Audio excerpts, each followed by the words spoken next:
ప్రియులారా, బాగున్నారా? దేవుని వాక్యాన్ని క్రమంగా చదువుతున్నారా? ప్రార్థించుచున్నారా? నేటి ధ్యాన వాక్యము కీర్తనల గ్రంథం 11వ అధ్యాయము 5వ వచనం. యెహోవా నీతిమంతులను పరిశీలించును.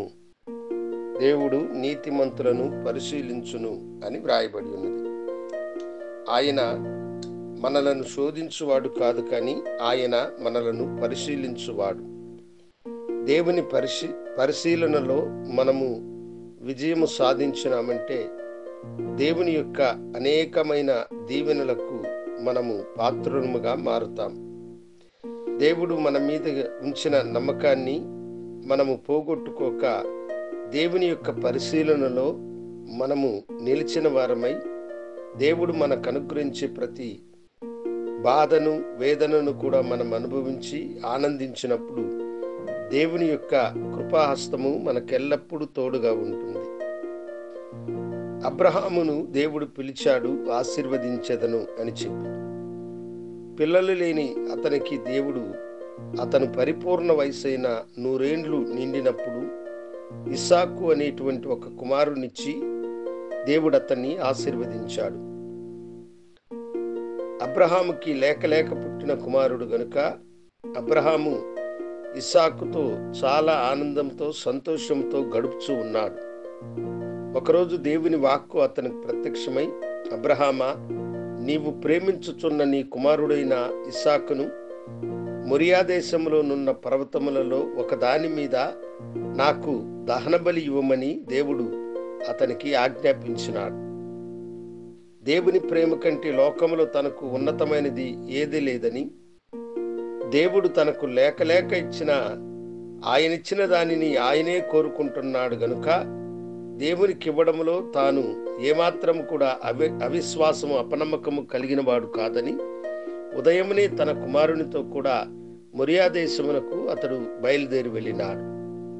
అబ్రహాము దేవుని చూసి, దేవా, లేక నీవే ఇచ్చితివే, మరలా నువ్వెందుకు అడుగుచున్నావని అడగలేదు.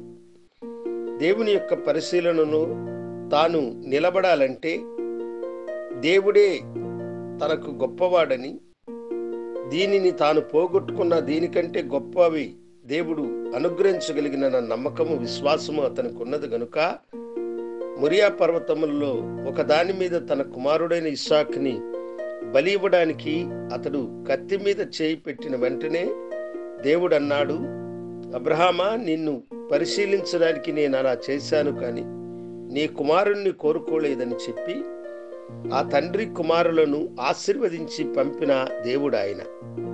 నీ జీవితంలో కూడా నీవు శోధనలను ఎదుర్కొనేటప్పుడు, నేను దేవునికి నీతిగా జీవించుచున్నాను కదా, ఎందుకు దేవుడు నన్ను ఇంతగా శోధించుచున్నాడని వేదన పడుతున్నావా, మదన పడుతున్నావా?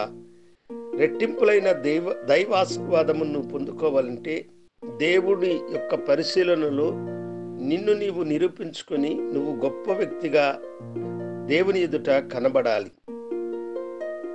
దేవుని కంటే ఈ లోకంలో మనము దేనిని కూడా అధికముగా ప్రేమించే వారమై ఉండకూడదు.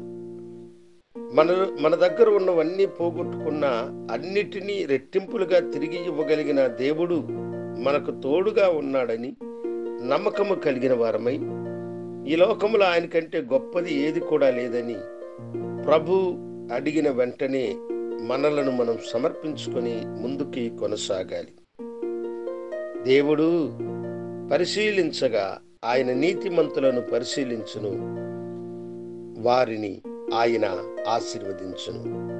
నీ జీవితంలో నువ్వింతవరకు వేదన, శోధన అనుభవిస్తున్నావంటే దేవుడు దానిని నీకు ఎందుకు ఇచ్చాడంటే నిన్ను పరిశీలించడానికి. నాతో కూడా ప్రార్థనలు ఏకీభవించండి. గనుడా, పరిశుద్ధుడా, నీకు వందనాలు చెల్లిస్తున్నాను.